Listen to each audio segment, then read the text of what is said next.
ఓ 2 రోజుల నుండి ఒకటే రూమర్లు. రామ్ చరణ్ కొత్తగా స్థాపించిన కొణిదెల ప్రొడక్షన్స్ బ్యానర్ లో ఇప్పుడు జూనియర్ ఎన్టీఆర్ ఓ సినిమా చేస్తున్నాడంటూ నానా హంగామా వినిపిస్తుంది. ఇందులోనే సదరు హీరోలకు సంబంధించిన పిఆర్ఓలు స్పందిస్తూ అబ్బే అలాంటిదేం లేదంటున్నారు. అసలు నిజంగా చరణ్ అండ్ ఎన్టీఆర్ కాంబినేషన్ లో ఒక సినిమా చేద్దామని అనుకున్నా కూడా అది మెటీరియలైజ్ అయ్యే పరిస్థితి ఇక్కడుందంటారా? వాస్తవానికి మంచి కథ, ఓ సంచలన దర్శకుడు, ఇవి రెండు సెట్ అయితే ఈ కాంబినేషన్ లో సినిమా రావడం పెద్ద విషయం కాదులే. కాకపోతే ఇక్కడ గమనించాల్సిన విషయం ఏంటంటే ఈ ఇద్దరు కూడా రెండు డిఫరెంట్ అండ్ స్ట్రాంగ్ ఫ్యాన్ గ్రూపులకు లీడర్లు.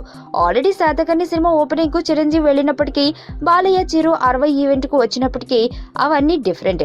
కానీ ఇప్పుడు చరణ్ ఎన్టీఆర్ తో సినిమా తీస్తే మాత్రం చాలా అనవసరమైన ఇష్యూలు తలెత్తే ఛాన్స్ ఉంది. సినిమాని స్పీడ్ గా ఫినిష్ చేసి చుట్టేశారనే కామెంట్ ప్రొడ్యూసర్ వినాలి. ఒకవేళ రిజల్ట్ తేడా వస్తే నిర్మాత మాటని హీరో వినలేదనే రూమర్లు వినాలి. ఇట్టయితే క్రెడిట్ ఇటు హీరోకా లేక నిర్మాతకా? ఇది ఇంకో ప్రశ్న. ఇవన్నీ అవసరమా చెప్పండి? అందుకే ఇప్పుడు అసలు అలాంటి ఆలోచన పెట్టుకోకపోవడం బెటర్ అంటున్నారు సినీ పండితులు. డ్రీమ్ లో కూడా ఈ కాంబినేషన్ లో ఏదన్నా సినిమా ఊహించడం కాస్త కష్టమే. ఏదో ఒకరి సినిమాలో ఓపెనింగ్లకు మరొకరు వస్తే ఓకే గానీ అనవసరంగా ఫ్యాన్స్ మనోభావాలు దెబ్బతినేలా కాంబినేషన్లు మనకెందుకు బాస్?